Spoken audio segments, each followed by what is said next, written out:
बस्ताड़ा के एक निजी कॉलेज के ऑडिटोरियम में घरोंडा विधानसभा का ब्लॉक स्तरीय पंचायती राज सम्मेलन हुआ। कार्यक्रम में पंचायती राज संस्थाओं ने नवनिर्वाचित जनप्रतिनिधियों को बीजेपी की कल्याणकारी योजनाओं से रूबरू करवाया।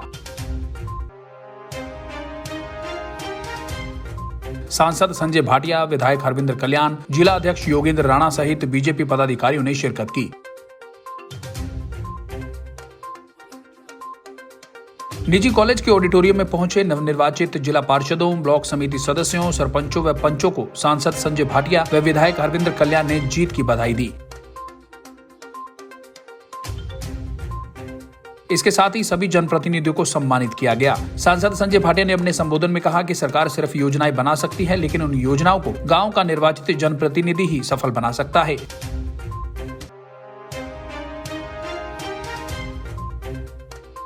यदि जनप्रतिनिधि सरकार की ग्रांट को सही तरीके से नहीं लगाता, वह इंक्वायरी में फंस सकता है और कोर्ट की तारीख भी भुगत सकता है। उसका कुछ बिगड़े या ना बिगड़े, लेकिन उसका गांव या उसका वार्ड 50 साल पीछे चला जाता है। यदि कोई सरपंच अच्छा काम करता है तो 7 पीढ़ियों तक उसकी चर्चा की जाती है। गाँव में सभी सुविधाएं शुरू कर दी जाती है तो कोई भी व्यक्ति गाँव से शहर की तरफ रुख नहीं करता। लेकिन यह तभी संभव हो सकता है जब दलगत राजनीति से ऊपर उठकर काम किया जाए।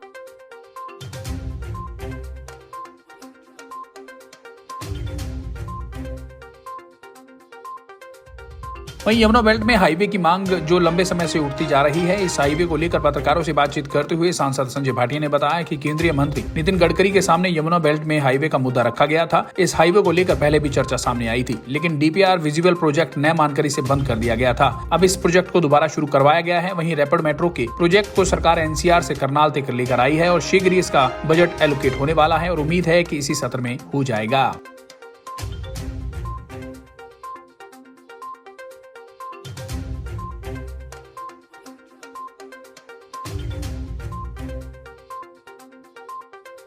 वहीं विधायक हरविंदर कल्याण ने प्रतिनिधियों को संबोधित करते हुए कहा कि राजनीति से ऊपर उठकर गांव और अपने वार्ड के विकास पर काम करें, क्योंकि जनता ने ही अपनी समस्याओं और अपने ब्लॉक के विकास के लिए ही अपने जनप्रतिनिधियों को चुनाव में जिताया है और जीतने वाले प्रतिनिधि में कोई खास बात होगी जो जनता ने उसे अपने गाँव की सरकार चलाने की जिम्मेदारी सौंपी है।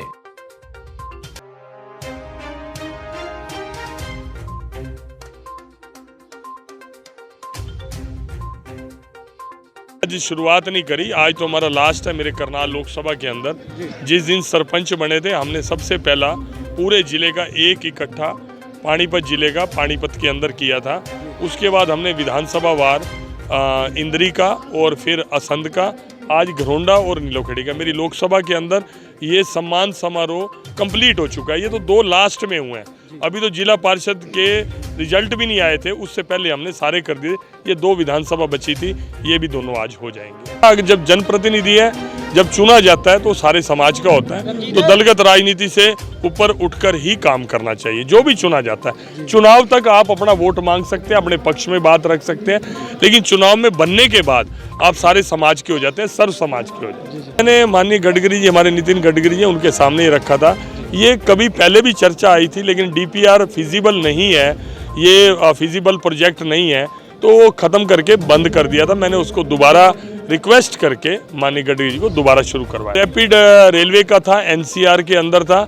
इसको माननीय मुख्यमंत्री जी के प्रयासों द्वारा पूरे एफर्ट के इसको करनाल तक का करवा दिया था और वो शीघ्र ही उसका बजट एलोकेट होने वाला है और इसी मैं समझता हूँ इसी सत्र में होगा और वो प्रोजेक्ट आएगा। मुझे लगता है कि माननीय मुख्यमंत्री जी ने जो भ्रष्टाचार के खिलाफ मुहिम शुरू की है, मेरे को लगता है कि अब तो ये चर्चा एक आम हो चुकी है कि अधिकारियों के अंदर ही कोई जो पहले पोस्टें मानी जाती थी मलाईदार, भाई यहाँ पे पोस्टिंग हो जाए, जिसके लिए सिर्फ हटोवल होती थी, आज मेरे को लगता है प्रयास करने के बाद भी, कहने के बाद भी कुछ आपका वो नहीं होगा। हम बोझ रखते हैं मन में, आना भी नहीं चाहते उन पोस्टों पे। आपको पता ही है, आप तो घूमते ही हैं एक पत्रकार के नाते। रिपोर्ट सच कहूं।